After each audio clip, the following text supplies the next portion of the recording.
नमस्कार, मैं हूं श्वेता झा और आप देख रहे हैं आज तक। प्रधानमंत्री नरेंद्र मोदी ने तीनों कृषि कानूनों की वापसी का ऐलान कर बीजेपी की चुनावी राह आसान करने की कोशिश तो की, लेकिन किसान संगठन जल्दी मोर्चा खत्म करने के मूड में नहीं दिख रहे हैं। किसानों ने शर्तों की एक नई लिस्ट तैयार कर दी है और आज बैठक भी कर रहे हैं, यानी कि सिंघू और गाजीपुर बॉर्डर के गेट आसानी से खुल जाएंगे, ये मुमकिन नहीं दिख रहा।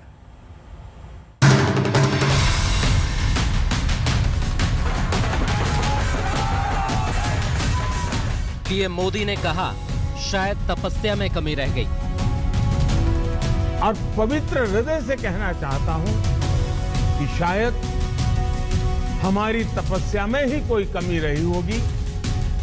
पीएम मोदी ने कहा, समझाने में नाकाम रहे, माफी चाहता हूं। दिए के प्रकाश जैसा सत्य कुछ किसान भाइयों को हम समझा नहीं पाए। मैं आज देशवासियों से क्षमा मांगते हुए, लेकिन पीएम की अपील, आरजू, मिन्नतें किसानों पर अब तक बेअसर रही हैं। गाजीपुर से सिंघू बॉर्डर तक किसानों की मोर्चाबंदी पहले वाली ताकत और चुस्ती के साथ जारी है। किसान संगठन अड़े हैं, डटे हैं, टस से मस होने को तैयार नहीं है। अथार है वो मामला। अजय बिना फंसे क्या मान रही भाई सरकार? बताओ, सरकार बिना फंसे अगर मानती हो तो बता दो हमको। पूरा शरीर निकल गया और कहीं जाकर के पूंछ अटक गई। हाँ, तो पूंछ अटका कर रखेंगे। ये उस टाइम पे जब 11 दौर की बातचीत हुई, ये बातचीत होती थी कि एमएसपी पे 3 कानून के बाद में एमएसपी पे बातचीत करेंगे। अब 3 कानून हो गए तो एमएसपी पे बातचीत शुरू करो।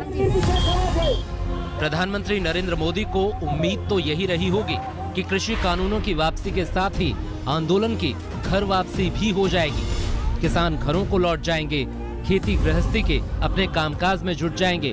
उन्होंने यही अपील किसानों से भी की।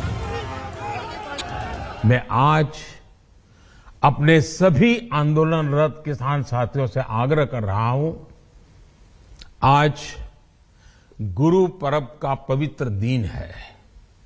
अब आप अपने अपने घर लौटे, अपने खेत में लौटे, अपने परिवार के बीच लौटे। आइए एक नई शुरुआत करते हैं। लेकिन प्रधानमंत्री का ये संदेश भी किसानों के मन से आशंकाओं के बादल तोड़ पाने में नाकाम रहा। किसान आंदोलन के दोनों मोर्चों पर अब भी अनिश्चितताओं के घने बादल छाए हुए हैं। दिल्ली की आबोहवा ठहरी और ठिठकी दिख रही है। तो सवाल है कि रात से अगली सुबह तो हो गई, लेकिन किसान आंदोलन पर अमन की सुबह कब होगी कोई नहीं जानता। किसानों ने केंद्र सरकार के सामने मांगों की नई फहरिस्त रख दी है।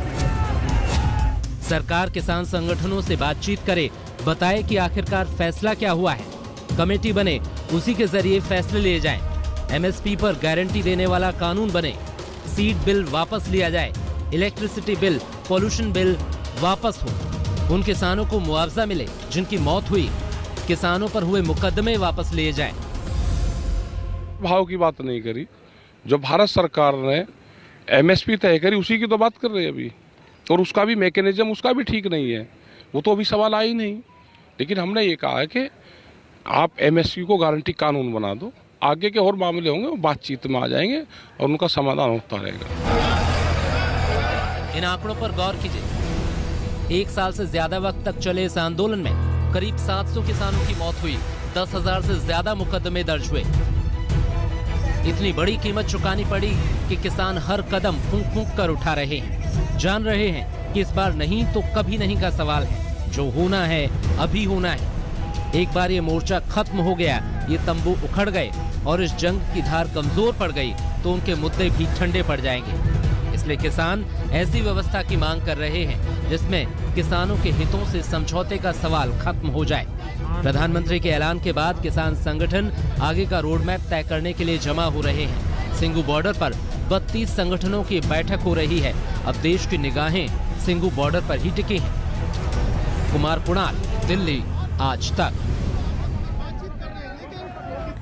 कृषि कानून वापसी के बड़े फैसले के पीछे बड़ा इरादा तो चुनावी ही दिख रहा है। 5 राज्यों के चुनाव मुहाने पर खड़े हैं और बीजेपी उम्मीद लगा रही है कि इस फैसले से किसानों का असंतोष घटेगा और सत्ता की राह आसान हो जाएगी।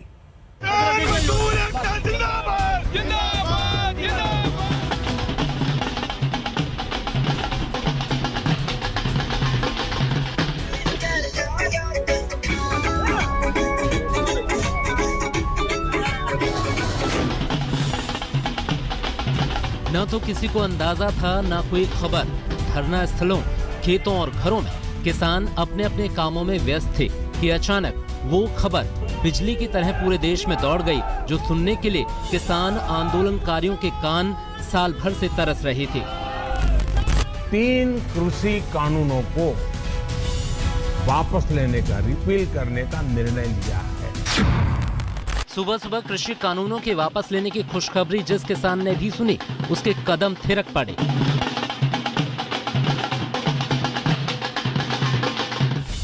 सिंघू बॉर्डर से लेकर गाजीपुर बॉर्डर, पंजाब, हरियाणा, दिल्ली, यूपी, हर जगह किसानों के जश्न का दौर शुरू हो गया। बॉर्डर पर डटे आंदोलनकारियों ने जलेबी मिठाई बांटी, वहीं भांगड़ा भी हुआ तो यूपी के खेतों में काम कर रहा किसान खेतों में ही झूमने लगा।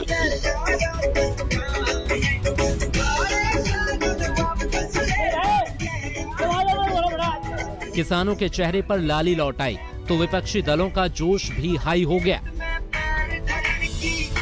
सत्ता पक्ष ने कहा किसानों को समझा नहीं पाया, तो विपक्ष ने कहा चिंता ही कहां थी। ये हो सकता है कि हमारे स्तर पर कोई कमी रह गई हो कि हम लोगों ने अपनी बात को उन लोगों को समझाने में हम लोग कहीं न कहीं विफल रहे, जिसके कारण उन्हें आंदोलन के रास्ते पर आगे बढ़ना पड़ा था। लोकतंत्र के इस भाव का सम्मान करते हुए तीनों कृषि कानून को वापस लेने और एमएसपी को लेकर के भी एक समिति के गठन करने का हम प्रदेश सरकार की ओर से हृदय से स्वागत करते हैं। किसानों के काले कानून वापस करने के साथ साथ इन्हें अपने जो मंत्री जिन्होंने हत्या की उनका कब इस्तीफा होगा, उन्हें कब मंत्रिमंडल से हटाया जाएगा। इसलिए मैं इस मौके पर किसानों को बधाई देता हूं और जो जनता का समर्थन जुटाया उसके लिए बहुत बहुत धन्यवाद।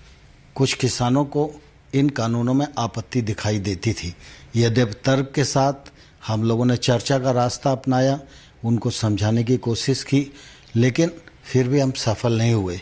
इसलिए प्रधानमंत्री जी ने गुरु नानक देव जी के प्रकाश पर्व के अवसर पर इन तीनों कानूनों को रद्द करने, रिपील करने का जो निर्णय किया है वह निश्चित रूप से स्वागत योग्य है। आंदोलनजीवी, गुंडे, आतंकवादी, देशद्रोही, ये सब किसने कहा? जब ये सब कह रहे थे तो क्या हुआ? प्रधानमंत्री जी चुप क्यों थे? बल्कि उन्होंने आंदोलनजीवी शब्द बोला। मुझे खुशी इस बात की है कि ये सरकार समझ गई है कि इस देश में किसान से बड़ा कोई नहीं है। इस देश में अगर एक सरकार किसान को कुचलने की कोशिश करती है और किसान खड़ा हो जाता है तो उस सरकार को अंत में झुकना ही पड़ेगा। ये समझना ज्यादा मुश्किल नहीं कि जिन कृषि कानूनों को लेकर मोदी सरकार ने साख का सवाल बनाया, अचानक उन पर यू टर्न लेने की नौबत क्यों आ गई। पंजाब में चुनाव, उत्तर प्रदेश में चुनाव, उत्तराखंड में चुनाव, ये 3 चुनाव तो सीधे सीधे वजह है, लेकिन बड़ा जोखिम यूपी में है और वो भी पश्चिमी उत्तर प्रदेश में। साल 2012 के विधानसभा चुनाव में बीजेपी ने पश्चिमी यूपी की 110 में से केवल 38 सीटें ही हासिल की थीं और साल 2017 में उनकी संख्या बढ़कर 88 तक पहुंच गई थी। जाहिर सी बात है कि जब बात 110 सीटों की हो तो जीत के लिए कोई भी पार्टी कोई भी दांव खेल सकती है और यूपी के नतीजे का असर तो दूर तलक जाएगा। इसे संयोग कहें या प्रयोग कि तीनों कृषि कानून वापस लेने के साथ ही पीएम मोदी शाम को यूपी कूच कर गए और आज और कल 2 दिन वो लखनऊ में हैं, जहां अमित शाह भी हैं और यूपी में पार्टी के दूसरे नेता भी। आज तक ब्यूरो। प्रधानमंत्री मोदी जिस अंदाज में फैसले लेते हैं उन्हें देखकर कृषि कानून वापस लेने का फैसला हैरानी भरा लगता है। लेकिन क्या इससे मोदी सरकार की मुश्किलें कम होंगी? कांग्रेस ने तो केंद्रीय गृह राज्य मंत्री अजय मिश्रा के इस्तीफे का दबाव बढ़ा दिया है। हमने 3 कृषि कानूनों को वापस लेने का, रिपील करने का निर्णय लिया है। पीएम मोदी का ये ऐलान उनके विरोधियों को भी हैरान कर गया। अपने फैसलों पर अड़ने और टिकने वाले मोदी गाहे बगाहे ही कदम वापस खींचते हैं और ये तो बहुत बड़ा रोल बैक था। 30 अगस्त 2015 भूमि अधिग्रहण अध्यादेश निरस्त। 19 नवंबर 2021 कृषि कानून वापस लिया। यानी बीच के 6 सालों में मोदी सरकार अपने फैसलों पर कायम ही रही। लेकिन अब लगता है कि जिन्न बोतल से बाहर आ गया है। कल के ऐलान के बाद विपक्ष के हौसले बढ़ते दिख रहे हैं। प्रियंका गांधी ने लखीमपुर केस पर नया मोर्चा खोला है। अजय मिश्रा के केंद्रीय मंत्रिमंडल पर बने रहने पर नया सवाल उठाया है। केंद्रीय गृह राज्य मंत्री श्री अजय मिश्रा टेनी अभी भी आपके मंत्रिमंडल में अपने पद पर बने रहे हैं। यदि आप इस कॉन्फ्रेंस में आरोपी के पिता के साथ मंच साझा करते हैं तो पीड़ित परिवारों को स्पष्ट संदेश जाएगा कि आप अभी भी कातिलों का संरक्षण करने वालों के साथ खड़े हैं। यह किसान सत्याग्रह में शहीद 700 से अधिक किसानों का घोर अपमान होगा। अगर देश के किसानों के प्रति आपकी नीयत सचमुच साफ है तो आज अपने केंद्रीय गृह राज्य मंत्री के साथ मंच पर विराजमान मत होइए, उनको बर्खास्त कीजिए।